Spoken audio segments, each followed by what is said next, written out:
breaking the law, bending the law, tax avoidance, tax evasion. Hindi ko na sana didiscussin ito kasi parang it's so ridiculous na pag-usapan pa ito sa dami ng mga problema ng bansa natin sa kasalukuyan. Kaya lang, medyo persistent po yung ating mga kababayan na gustong maunawaan itong mga proklamasyon na ginawa ng ating ombudsman tungkol dito sa about bending the law, about breaking the law. Yung tax avoidance sa tax evasion na kanyang ginamit ng mga ehemplo. Ano ang kaugnayan nito o gaano kahalaga ito sa mga usapin tungkol sa korupsyon na meron tayo sa kasalukuyan. Yan po pag-uusapan natin ngayong gabi. Ito po muli si Attorney Mike Operario. Kumakailan sinabi na nga, inulit nitong si Ombudsman Boying Remulla na about breaking the law and bending the law. At ano daw ang difference? Sabi niya, you can bend the law without breaking it. At ang ginamit niyang example ng pag-bend down ng law is yung tax avoidance as against or versus tax evasion. Tama po siya sa sinabi niya na ang tax avoidance is legal. Ang tax evasion, yun po ang legal. Ang pagkakaiba ng dalawa, ang tax evasion po ay yung tahasang at kriminal na hindi pagbabayad ng buwis.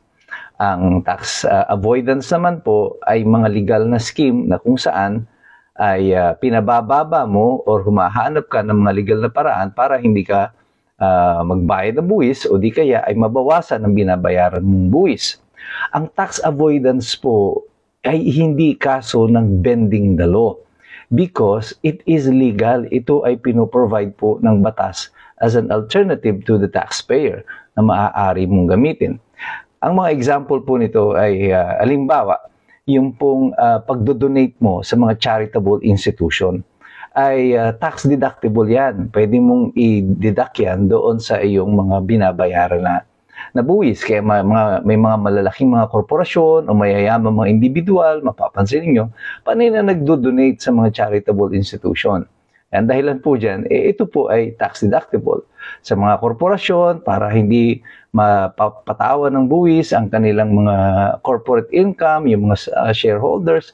Ang gagawin nila, minsan idedeklara yan as stock options. Ano? Ibig sabihin, parang future pa yan na income kasi stock options lang yan.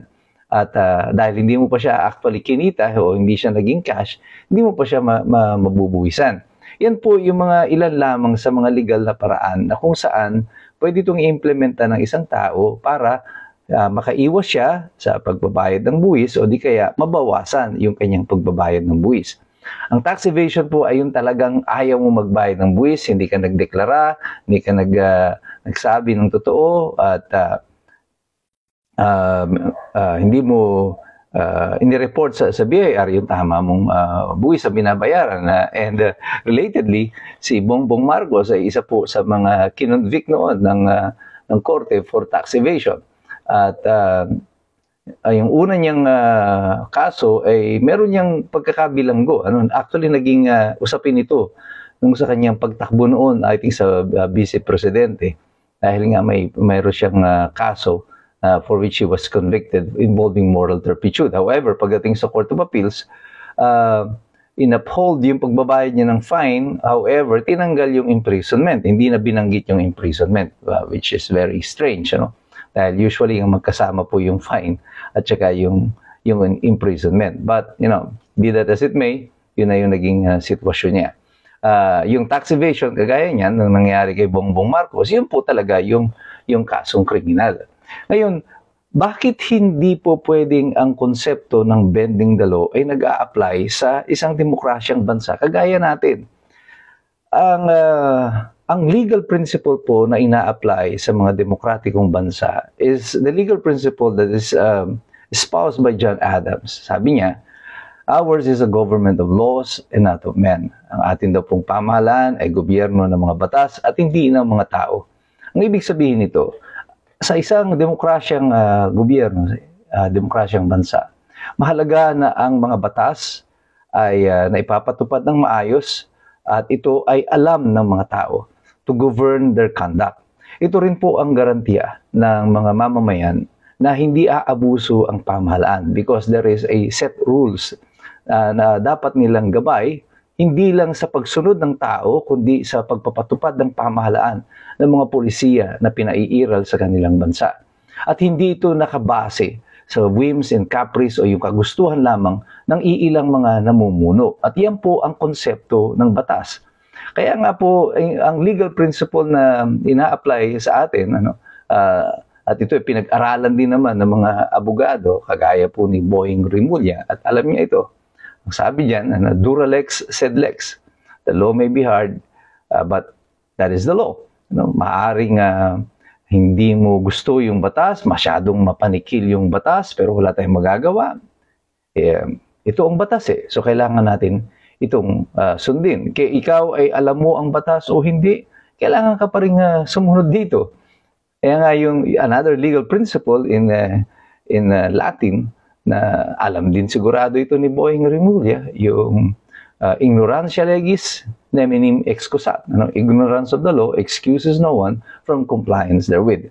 Ang ibig sabihin po nito, sa isang demokratikong bansa, ang batas po ay hindi nilalabag at hindi rin binabali. You don't bend the law in a democracy. You can only exercise this bending of the law. This is only done in the minds of the corrupt and of the despots o yung pong mga diktador. Ito ang mga tao who are so attuned to bending the law, but not in a democracy such as ours. Isa pong malaking kabalintunaan na ang gobyerno at ang pamahalaan mismo ang magsasabi sa mamamayan na we can bend the law or we bend the law in order to please the people. Hindi po ganun ang konsepto ng batas. Kay may matutuwa o wala, kay masasaktan o sasaya dito sa batas, ang batas ay batas. Because ours is a government of laws and not of men. Inconsequential na po dito ang pakiramdam o ang kasiyahan ng mga tao tungkol sa pagpapatupad ng batas. Kaya pag nadidinig mo ito that they are willing to bend the law, naggaling sa isang senador, naggaling sa Secretary of Justice, and now ay ombudsman, parang napakadelikado nito. Because the question dyan is, up to what extent are you going to bend the law? Anong ibig sabihin ninyo ng bending the law? Is breaking my rights part of that bending the law? Para lang makuha ninyo yung gusto ninyo or to satisfy or to please some people in our society. If you are going to please people, sino yung mga tao na yon that you wanted to please? Yan ba yung mga mamamayan? O yung mga ilang nakaupo?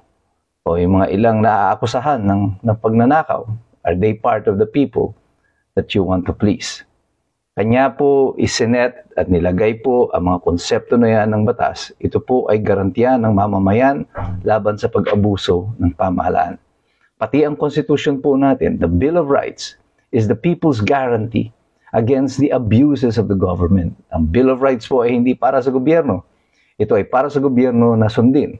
Pero ito ay proteksyon ng karapatan ng mga mamamayan.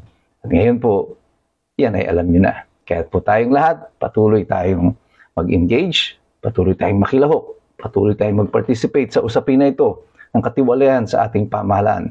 Pero sa ating pagsali, pakikilahok sa diskusyon, patuloy tayong magsisipag-aral sapagkat mahirap talagang makialam ang mga taong walang alam.